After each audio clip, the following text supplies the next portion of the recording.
পরিশেষে কথা একটি, প্রিয় সহকর্মীবৃন্দ, আমাদের সকলকে ঐক্যবদ্ধ থাকতে হবে। বিএনপির প্রত্যেকটি নেতাকর্মীকে ঐক্যবদ্ধ থাকতে হবে এবং বিএনপির সর্বোপরি দায়িত্ব হচ্ছে আমরা গণতন্ত্রের পক্ষের প্রতিটি মানুষ বাংলাদেশের, আমরা গণতন্ত্রের পক্ষের প্রতিটি সংগঠন, প্রতিটি দলকে আমরা ঐক্যবদ্ধ রাখার চেষ্টা করব এবং আমরা যত বেশি ঐক্যবদ্ধ থাকব তত আমরা দেশকে সামনের দিকে এগিয়ে নিয়ে যেতে পারবো। আপনাদের মনে রাখতে হবে, একটি কথা আমাদের পরিষ্কার মনে রাখতে হবে, এবং আপনার সম্মানও বৃদ্ধি পাবে।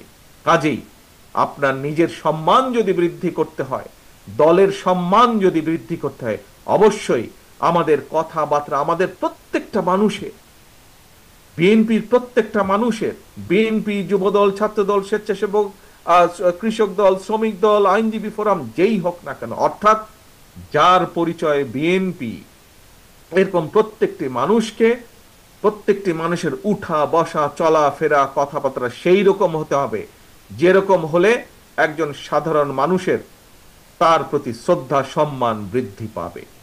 বিএনপি 1975 সালের পরে যখন দেশ ভেঙে পড়েছিল, এখানে বহু মুরব্বী উপস্থিত আছেন, তাদের মনে আছে 75 সালের পরে দেশ যেরকম ভেঙে পড়েছিল, দুর্ভিক্ষে ছেয়ে গিয়েছিল, দুর্ভিক্ষে লক্ষ লক্ষ মানুষ মারা গিয়েছিল।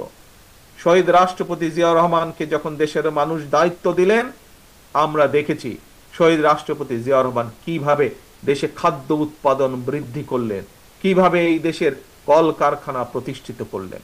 একইভাবে 90-এ স্বৈরাচার যখন দেশকে ধ্বংস করে দিয়েছিল, আমরা দেখেছি পরবর্তীকালে 91 সালে যখন দেশনেত্রী খালেদা জিয়ার নেতৃত্বে দেশের মানুষ বিএনপিকে দায়িত্ব দিয়েছে, সেই সময় কিভাবে দেশনেত্রী খালেদা জিয়া আবার দেশকে পুনর্গঠন করেছিলেন। প্রিয় সহকর্মীবৃন্দ, এখন আপনাদের পাল্লা, দেশের মানুষ তাকিয়ে আছে আপনাদের দিকে।